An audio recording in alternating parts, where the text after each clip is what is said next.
है नहीं? किसी के नाम से कॉलोनी बन जाए तो बड़ी बात हो जाती है। तो लेकिन यहाँ तो पूरे देश का ही नाम उन्हीं के नाम से है। अजनाभ वर्ष का नाम हो गया भारतवर्ष। लेकिन उन्होंने जो पूरे जीवन तैयारी की वो छोड़ने की पकड़ने की नहीं की। तो ये एक बड़ी अद्भुत सी बात भागवत जी में बार बार देखने को मिलती है। चाहे वो ध्रुव जी हों, चाहे वो आग्निद्र हों, नाभि हों, ऋषभ देव हों, भरत जी हों, पृथु महाराज हों, ये सब उज्ज्वल कीर्ति के सम्राट हुए, लेकिन इन्होंने साम्राज्य को कभी पकड़ने के लिए नहीं रखा। तो कर्मणि अकर्म यह पश्येत, अकर्मणि च कर्म यह स बुद्धिमान मनुष्येषु। तो सएव मनुष्यः मनुष्येषु बुद्धिमान। तो अन्ये जनाः मूर्खाः इति है ना। भगवान ने अपने तरीके से एक बात कही है, सबुद्धिमान मनुष्येषु। तो बोले महाराज बाकियों के बारे में आपका क्या कहना है? बोले आप खुद समझो। सो भागवत जी के जो महापुरुष लोग हैं उनका ये दिव्य चरित्र हमें देखने को मिलता है। महाभागवत भरत जी कहीं थोड़े आसक्त हो गए, लेकिन उनकी जो साधना है, उनकी जो भक्ति है, वो तो व्यर्थ नहीं जाती। तो अगर कहीं कोई फिसल भी जाए तो ऐसी तो क्या बात है, मृग तो बने लेकिन फिर तो स्मरण तो पूरा रहा। और उसका परिणाम ये हुआ कि अगले शरीर में जन्म से ही सिद्ध थे, उन्मत्त की तरह रहते थे। और जब उन्होंने महाराज रघुगण को उपदेश किया तो उनकी निष्ठा समझ में आई। गुणाः गुणेषु वर्तन्ते इति मत्वा न सज्जते, ये जो भगवान ने गीता में कहा उसको भरत जी ने बड़ा विस्तार से समझाया।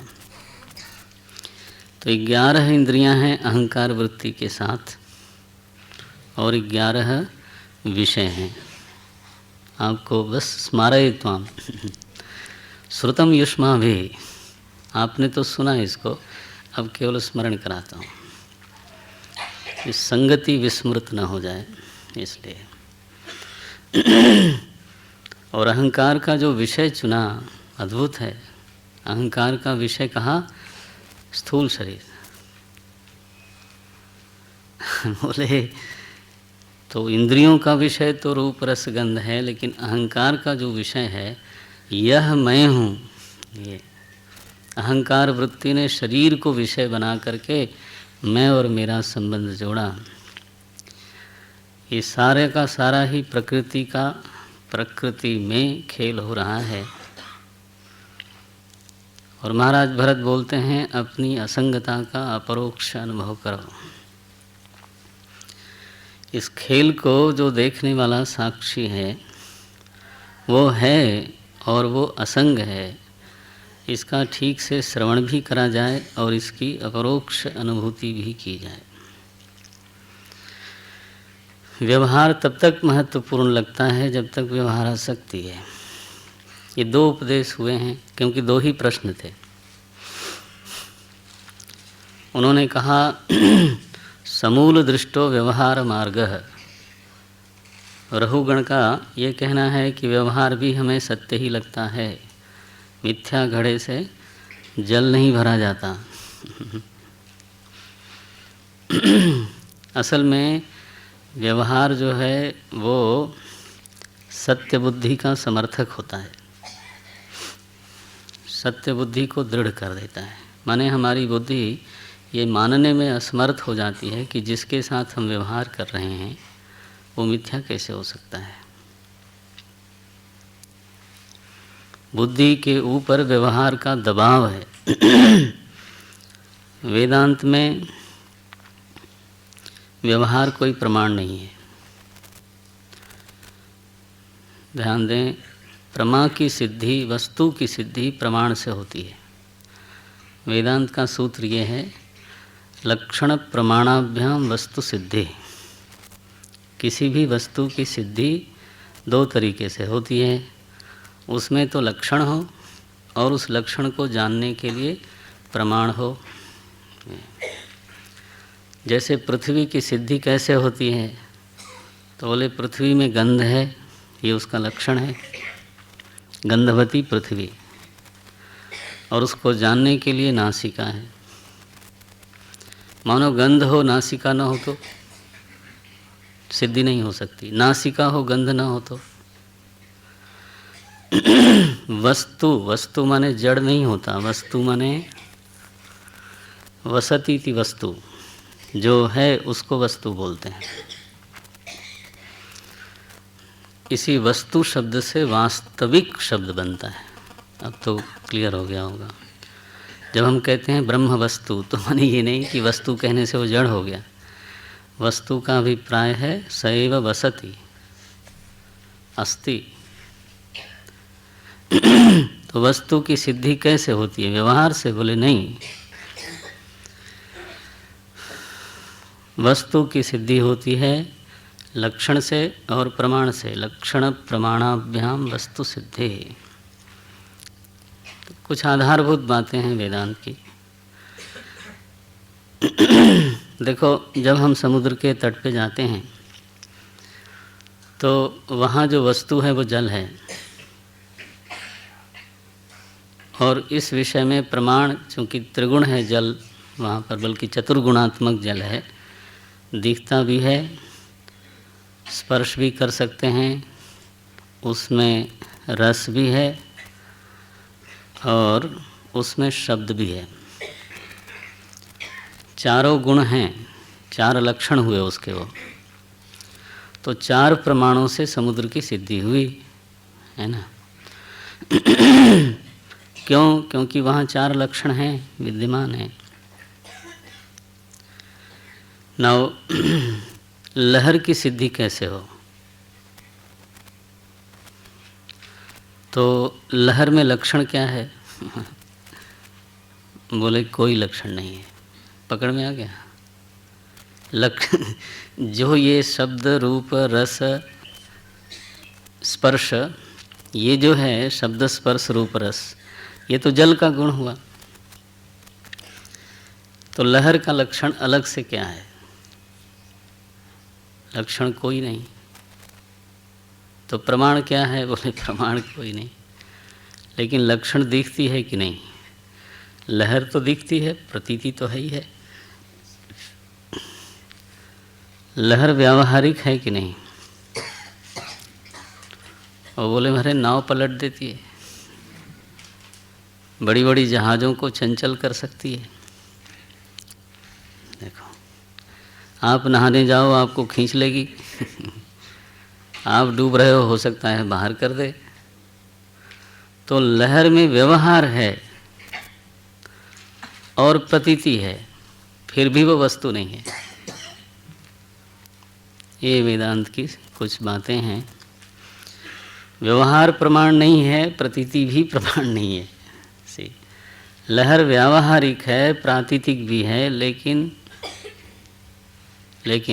वस्तु नहीं है। घट प्रतीत होता है, घट व्यावहारिक भी है, क्योंकि उससे पानी भरते हो, लेकिन वो वस्तु नहीं है। क्यों? उसका लक्षण क्या है? लक्षण वही है जो मिट्टी का है। छुएंगे तो मिट्टी मिलेगी, सूंघेंगे तो मिट्टी की गंध आएगी, वजन करेंगे तो मिट्टी का भार होगा। असल में जब हम गलती से कदाचित व्यवहार को प्रमाण समझ बैठते हैं, बस वहाँ फिसलने की पूरी तैयारी है। बुद्धि हमारी अनादिकाल से व्यवहार से आक्रांत है, और इसलिए जहाँ व्यवहार होता दिखाई देता है उसको सत्य मानने का ही मन होता है। क्या बात करते हो।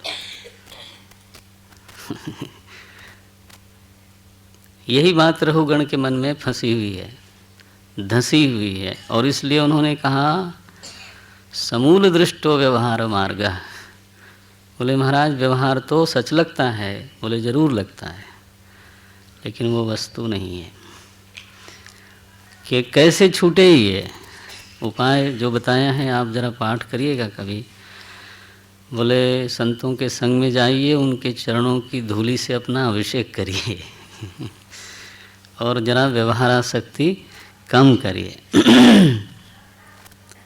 तो महाराज भरत की जो ज्ञान निष्ठा है, पंचम स्कंद में हमने उसको यथामति, यथाशक्ति, यथा समय देखा।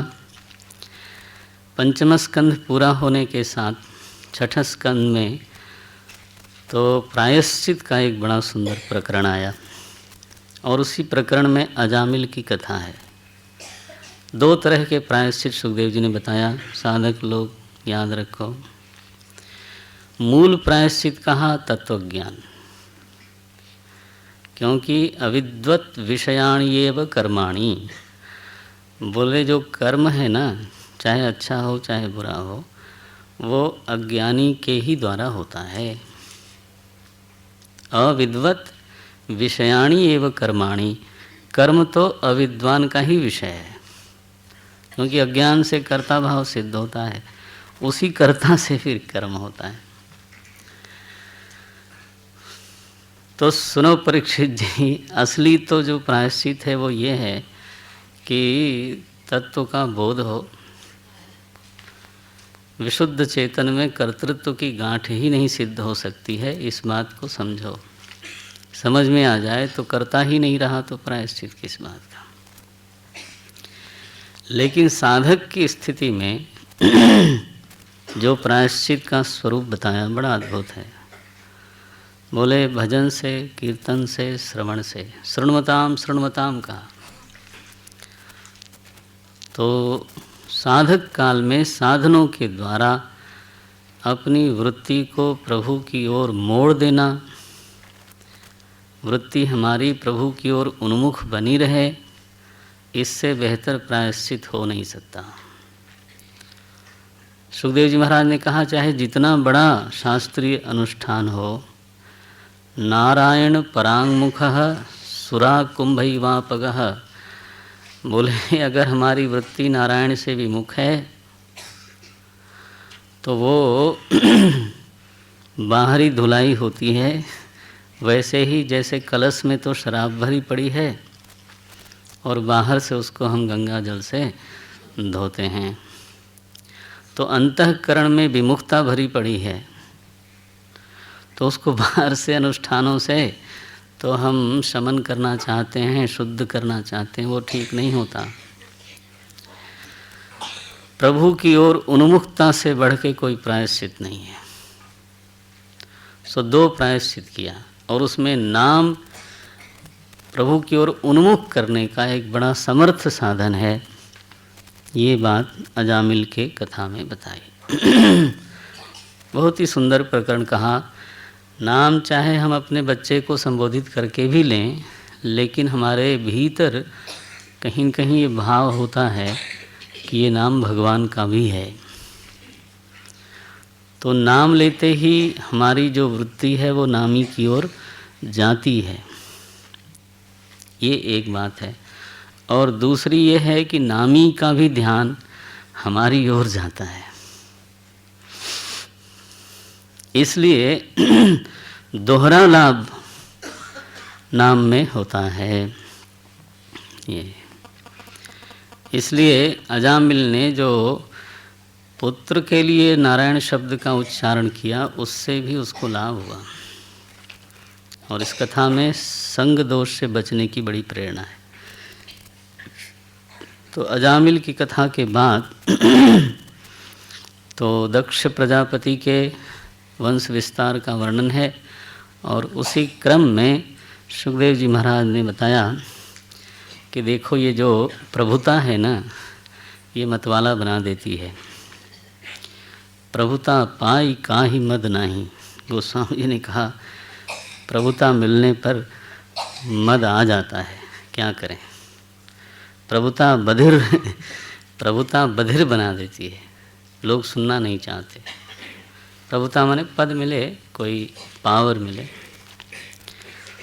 तो बोलते हैं कि लोग फिर ऐसा कहने लगते हैं कि लिख के दे देना। अरे भाई तुम अभी सुन लो, बोले नहीं लिख के दे देना कि इसलिए उसको सुविधा होती है डस्ट वेस्ट पेपर बॉक्स में डालने में। ये सुनना ही नहीं चाहता आदमी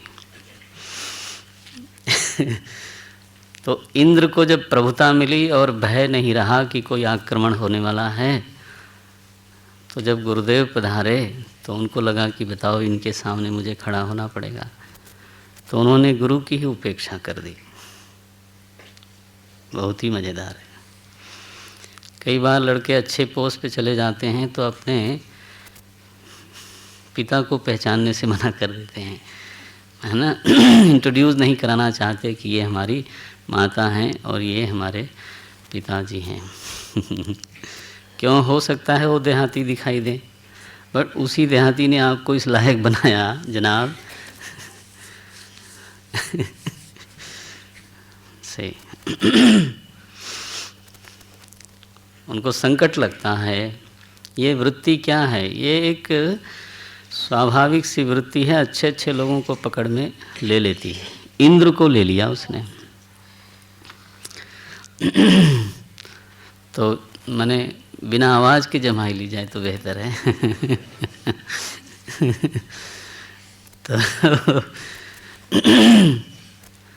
तो उसमें बृहस्पति जी का तिरस्कार हो गया। बृहस्पति जी छोड़ के चले गए। गुरु विहीन होने पर दैत्यों का आक्रमण हुआ तो देवता लोग भागे भागे गए ब्रह्मा जी के पास। ब्रह्मा जी ने उनको विश्वरूप को गुरु बनाने के लिए कहा। विश्वरूप के 3 सिर थे, तो उनकी माता थी दैत्यवंश से, पिता थे आदित्य वंश से, तो उनका प्रेम दोनों से ही था। तो वो जब आहुति देते थे तो दैत्यों के लिए भी दे देते थे, दैत्याय स्वाहा इदम नमः। वो देवता लोगों को बिल्कुल पसंद नहीं आया और उन्होंने, इंद्र ने सिर काट लिया उनका। बताओ, गुरु वध किया ऐसी स्थिति हो गई। ब्रह्महत्या लगी है इंद्र को। और इस बीच में त्वष्टा ऋषि, जिनके वो पुत्र थे विश्वरूप, उन्होंने एक यज्ञ किया और उससे एक महाअसुर प्रकट हुआ। उसका नाम था वृत्रासुर। तो आहुति में थोड़ा उच्चारण दोष हो गया, नहीं तो शायद इंद्र महाराज चले गए होते। तो इंद्र शत्रो विवर्धस्व, इसका दृष्टांत देते हैं हमारे आचार्य लोग कि इसलिए वैदिक अनुष्ठान में उच्चारण की शुद्धि बहुत सावधानी से रखनी चाहिए। नहीं तो इंद्र शत्रु विवर्धस्व में इंद्र की वृद्धि की बजाय, वृत्रासुर की वृद्धि की बजाय तो इंद्र की वृद्धि हो गई, उल्टा हो गया। बहरहाल वृत्रासुर वहीं प्रकट हुआ अग्नि से, दक्षिणाग्नि से, और उसने आक्रमण किया है इंद्र के ऊपर। देवता लोगों ने अस्त्र शस्त्र से उनके ऊपर प्रहार किया, वो सारे अस्त्र शस्त्र निगल गया। ये बड़े आश्चर्य में पड़े कि अब हमारा ठिकाना क्या होगा। जब भगवान के पास गए कि तो हमारी तो गद्दी गई, तो देवता लोगों को भगवान ने कहा कि तो आप तो मार नहीं पाओगे इसको, तो आप लोग दधीची ऋषि के पास जाओ। उनके हड्डियों से जो अस्त्र बनेगा वो वज्र कहलाएगा और उसी से वृत्रासुर का वध हो सकता है। साधारण अस्त्र शस्त्रों से उसका वध हो नहीं सकता। उनकी हड्डियां कैसी हैं? लिखा मघवन यात भद्रम वो, 9वें अध्याय का 51वां श्लोक है। मघवन यात भद्रम वो दध्यंच मृषि सत्तमम विद्या व्रत तपस्सारम गात्रम। उनका शरीर कैसा हो गया है? बोले विद्या व्रत तपः सारम। तो इतनी साधना, इतनी तपस्या कर रखी है उन्होंने, तो उनकी अस्थियां, उनकी हड्डियां मांग के लाओ। जाओ याचत, माँ चिरम, देर न करो नहीं तो आपकी पिटाई होने वाली है। महाराज अब देखो ये कैसा कठिन काम है। इंद्र की अगुवाई में देवता लोग दधीची ऋषि के पास गए मांगने के लिए। वहाँ जब देखा दधीची ऋषि भगवान शंकर के परम भक्त थे, तो समाधिशील थे, सिद्ध पुरुष थे। उन्होंने देखा, समझ ही गए कि ये लोग पधारे हैं। तो हंसे थोड़ा, मोदमानम उवाच इदम प्रहसन्निव भारत। हंसते हुए बोले दधीची ऋषि, बोलो भाई आप लोगों की क्या सेवा करूं? बोले महाराज हम बड़ी विपत्ति में हैं। अरे बोले बताओ तो सही। बोले ज़्यादा तो नहीं कुछ चाहिए।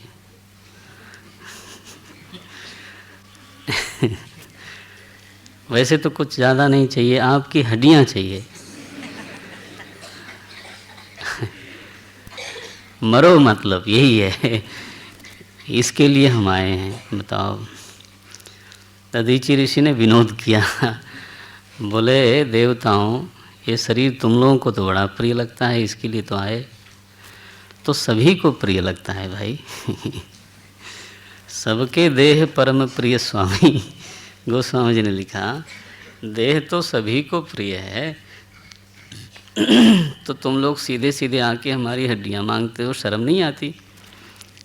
कितनी पीड़ा होगी देह देने में। बोले महाराज आपकी पीड़ा अगर हम समझते तो हम मांगते क्यों? ये बोला उन्होंने कि अगर हम समझते तो हम मांगते ही क्यों, और आप अगर हमारी पीड़ा समझते तो आप नहीं क्यों बोलते।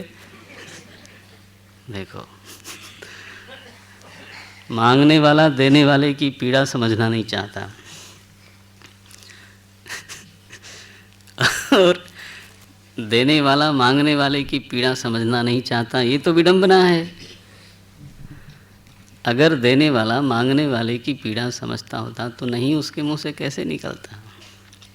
बोले यदि वेदन याचेत न इति नाह यदीश्वर। यदि जानता तो मांगता नहीं, और यदि आप जानते तो ना नहीं बोलते। दधीची ने कहा अब रहने दो इस संवाद को। अगर इस शरीर से आपका कुछ भला होता हो तो ये तो हमको छोड़ के वैसे भी जाने वाला है, तो कुछ सार्थक रीति से जाए इसमें मुझे खुशी है, ले जाओ आप। बोले अगर इससे कुछ धर्म हो जाता है, कुछ पुण्य हो जाता है, किसी का भला हो जाता है, तो अपने आप जाने वाले शरीर को दे देने में क्या हर्ज है। दधीची ऋषि बोले थोड़ी देर रुक जाओ आप। बैठे ध्यान में, और उन्होंने योग से अपना प्राण तो छोड़ दिया। आस्थितः परमं योगम न देहम बबुधे गतम।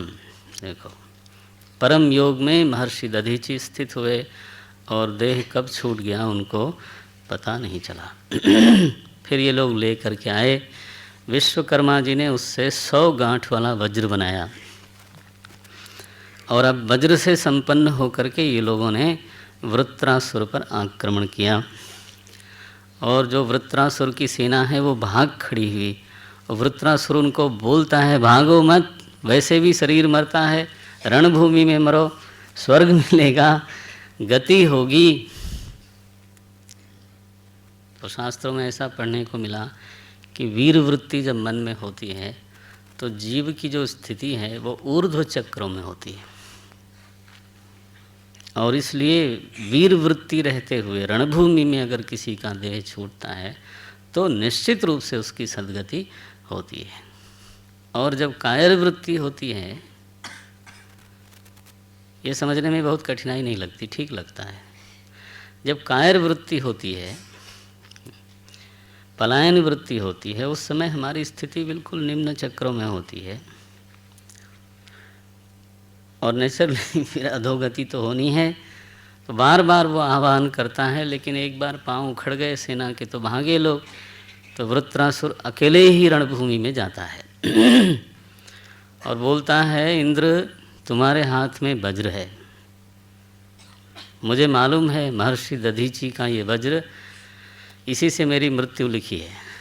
दूसरी बात, प्रभु की प्रेरणा से तुमने यह वज्र प्राप्त किया, तो प्रभु चाहते हैं कि मेरी मृत्यु हो तुम्हारे हाथ से, तो तुम्हारी विजय तो निश्चित है। वृत्रासुर बड़ी वीर वृत्ति वाला व्यक्ति है।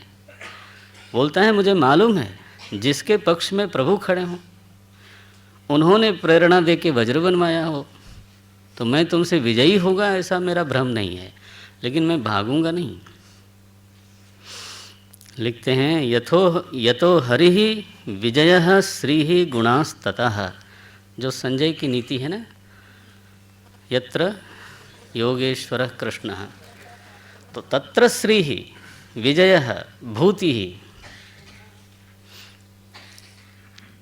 श्री विभूति विजय कहाँ होगी? बोले जिस पक्ष में प्रभु हैं। तो यहाँ भागवत में वो बात वृत्रासुर ने कही, यतो हरि विजय श्री गुणाः ततः। तो मुझे कोई भ्रम नहीं है कि मेरी यहाँ पर पराजय होने वाली है। मैं तो प्रभु का भक्त हूँ, प्रभु चाहते हैं तो अभी शरीर ले लो।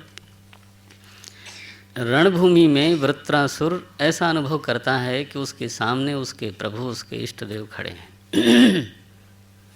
ऐसी उसकी अनुभूति होने लगी, ऐसी भक्ति है। और वो भगवान को सीधे संबोधित करके कुछ प्रार्थना करता है।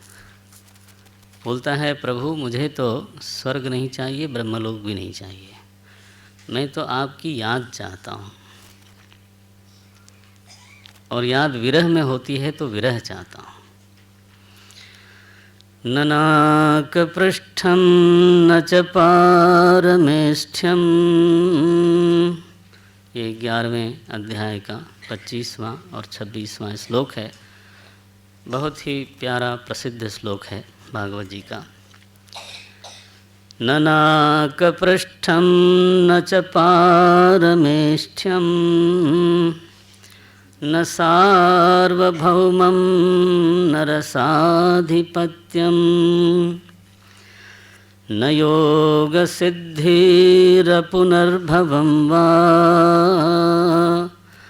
समञ्जसत्वा विरहैयकाङ्क्षे। मैं तो आपकी स्मृति चाहता हूँ। आपकी स्मृति जितनी मीठी लगती है मेरे मन को, तो उतना ब्रह्म पद नहीं लगता, उतनी योग की सिद्धियाँ नहीं लगती। बस एक वृत्ति दे दो,